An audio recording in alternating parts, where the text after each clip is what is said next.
De regreso a su programa Criterios, hoy estamos con el doctor Omar Barbosa, que él es dirigente de Un Nuevo Tiempo, dirigente nacional.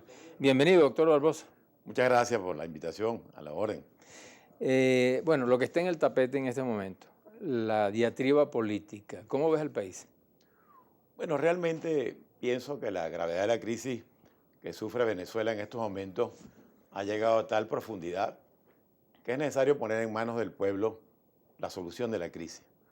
Y en ese sentido, la oposición democrática está planteando el tema del revocatorio, que es una vía constitucional válida, y creemos que el Ejecutivo, el gobierno, debe contribuir a que la solución de la crisis se haga por la vía pacífica constitucional establecida. ¿Pero tú crees que el revocatorio resuelve el problema del país?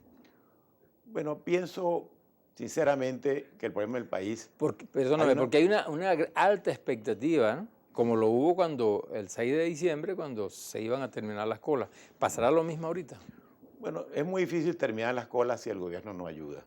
Yo estoy trabajando, por ejemplo, en un proyecto para impulsar la producción nacional, que es la verdadera ley anticola. Es producir comida, es producir bienes. Pero un gobierno que utilizó la bonanza petrolera para importar y que no apoyó a la producción nacional, hoy tiene el país en una circunstancia muy difícil. No tenemos comida ni dólares para importarla. Y además no se nota ninguna iniciativa de cambio por parte del gobierno, como para decir, bueno, a través de un diálogo vamos a buscar soluciones, etcétera. Y por eso hemos llegado a la conclusión de que es como una precondición, un cambio político, para que haya un cambio de modelo, porque el gobierno pretende mantenerse en el poder, pero repitiendo las políticas que han causado la crisis. Y ese es el problema de fondo. ¿Cómo cuáles, por ejemplo? Bueno, imprimir billetes sin respaldo, haber convertido al Banco Central en una imprenta de billetes sin respaldo. Mira, en el 2010 el circulante nacional estaba en 260.000 millones de bolívares en circulación. Y ya para el 2015 llegó a 4.000 billones de bolívares en circulación. O sea, la inflación está creada por la política monetaria del gobierno. No haber apoyado la producción nacional es otra. Gobernar en materia económica al margen de la Constitución. Por ejemplo, el artículo 314 de la Constitución establece el principio de la unidad del tesoro. O sea, no se hará ningún gasto que no esté previsto en el presupuesto.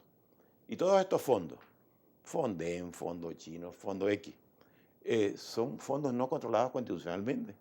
Entonces, el Banco Central, que tiene prohibido por el artículo 320 financiar el déficit, lo financia comúnmente. Si no hay cambios de ese tipo, es muy difícil. Mira. Dentro de todo esto, el gobierno ha planteado que hay una guerra económica. ¿Cuál es tu percepción con eso? Yo pienso que hay una guerra económica dirigida por las políticas económicas del gobierno. Miren, cuando en el año 98 se creó el Fondo de Estabilización Macroeconómica, que tenía como objetivo esa ley que en momentos de que los precios del petróleo subieran, se ahorrara para los momentos de crisis. Es decir, se tomaba el promedio de los 5 años anteriores y lo que excediera del promedio iba a ese fondo. Bueno, se modificó varias veces la ley de ese fondo y nos ahorramos en una época de la más extensa bonanza petrolera que tiene Venezuela. Y ahora resulta que gastamos todo y no solamente no nos alcanzó la bonanza, sino que la deuda pública consolidada entre PDVSA y el Ejecutivo, que era de 32.000 millones de dólares, en el año 98, en este momento está en 200.000 millones de dólares.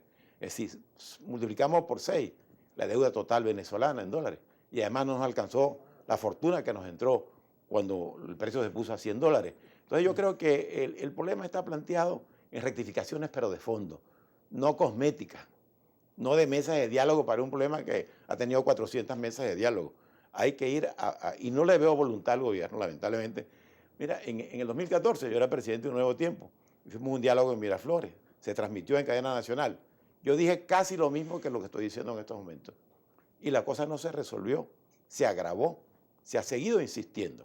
Por ejemplo, se acaba de decretar un aumento salarial, por supuesto. Es muy bueno para los trabajadores. ¿Cómo afecta eso a la empresa privada, por ejemplo? Bueno, mira, si no hay un cambio que logre el equilibrio macroeconómico, si no se revisa la política fiscal, monetaria y tal, el aumento salarial se convierte en un engaño. Porque a los días, lo que produce el aumento, el incremento de los precios, se traga el aumento salarial. El presidente Maduro, desde mayo de 2013 al 1 de septiembre de este año, ha decretado 13 aumentos salariales. Y lo que ha hecho es estimular la inflación. El primer aumento, en mayo del 2013, el salario estaba en 2.400 bolívares y ahorita está en 22.500. Y el bono alimentario, que está en 1.700, sube a 42.000. Es decir, el salario se ha incrementado en 3 años, el salario básico, en 1.000%. Y el bono alimentario en 4.000%. Pero, ¿qué ha pasado?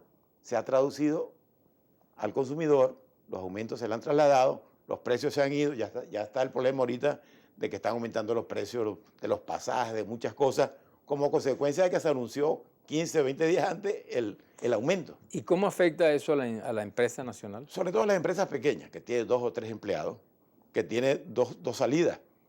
Una, o aumenta los precios para cubrir el incremento del salario de sus trabajadores, o cierra porque no tiene capacidad de competir con esos costos.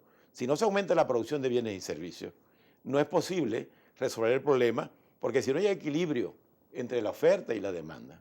Es decir, el tema de la inflación es un tema, parece muy complejo, pero es muy sencillo. Tiene que haber un equilibrio entre la masa monetaria en circulación y los bienes que están produciendo. Ahora, si se deja de producir y se emite más dinero, bueno, por supuesto los precios suben. El responsable fundamental de la inflación en Venezuela es el Banco Central.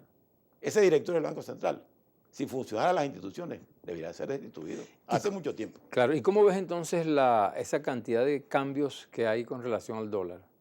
O sea, el dólar SIMADI, el dólar DICOM, el dólar libre. ¿Cómo afecta eso a la economía? Bueno, lo afecta en cuanto a que da incertidumbre. Lo ideal es ir a un solo tipo de cambio que realmente represente un equilibrio y que la gente tenga certeza y que el salario esté de una manera vinculado al cambio. Pero ¿cómo se hace con un dólar a 10 bolívares que nadie lo conoce sino en Gaceta Oficial? Otro que aparece libre pero que no es libre porque lo controla el gobierno, y otro que es el famoso paralelo. No hay peor cosa para la economía que la incertidumbre, no saber qué va a pasar, no tener certeza de cuánto vale el bolívar. Nadie puede responder hoy en Venezuela cuánto vale un bolívar, porque depende del tipo de cambio con el que se calcule. Y en este caso, Barbosa, ¿qué es el papel que está jugando la Asamblea Nacional en función de la respuesta a los problemas del país? Bueno, la Asamblea Nacional ha aprobado varias leyes tratando de buscar equilibrio, pero evidentemente, como hay desde el punto de vista institucional un control por parte del Ejecutivo de muchas instituciones y la Sala Constitucional está cumpliendo un papel más político que judicial, evidentemente las leyes con las que el Ejecutivo no está de acuerdo, la Sala declara inconstitucional y la Asamblea seguirá y va a seguir en esa tarea de ver si se comprende la necesidad de los cambios. Pero hay que ser insensible o estar aislado de la realidad para no saber lo que está sufriendo el pueblo de Venezuela como consecuencia de esta crisis. Es importante eso que acabas de decir. Ahora, ¿hasta dónde va a llegar ese conflicto institucional que en este momento existe? Asamblea Nacional, instituciones del Estado. Yo creo que tenemos que ponernos de acuerdo, aunque sea en el desacuerdo, para ver cómo lo tramitamos de manera pacífica y constitucional. Es muy difícil que nos pongamos de acuerdo cuando el gobierno quiere hacer simples cambios cosméticos, no ir al fondo de los cambios, y nosotros creemos que hay que hacer cambios de fondo, estructurales. Pero como quiera que todos somos venezolanos, todos queremos este país y todos queremos que los problemas se solucionen en paz y por la vía democrática, yo creo que debería hacerse un esfuerzo por lo menos para regular el desacuerdo. Mira, no estamos de acuerdo y por eso planteo que la solución de fondo tenemos que ponerla en manos del pueblo de Venezuela, usando las vías constitucionales. Esa para mí es la salida, porque lamentablemente aquí la salida política es previa a la solución de los problemas económicos, porque no hay manera de que se produzcan cambios en la economía si no hay cambios políticos. Omar, tenemos una sección que es que nos dice la gente desde la calle. Vamos a escucharlo y nos respondes en el próximo segmento. En caso de un referéndum, ¿qué candidato cree usted que serviría para este nuevo gobierno? ¿Qué medidas legales tomaría la oposición en caso de que el referéndum no se dé este año?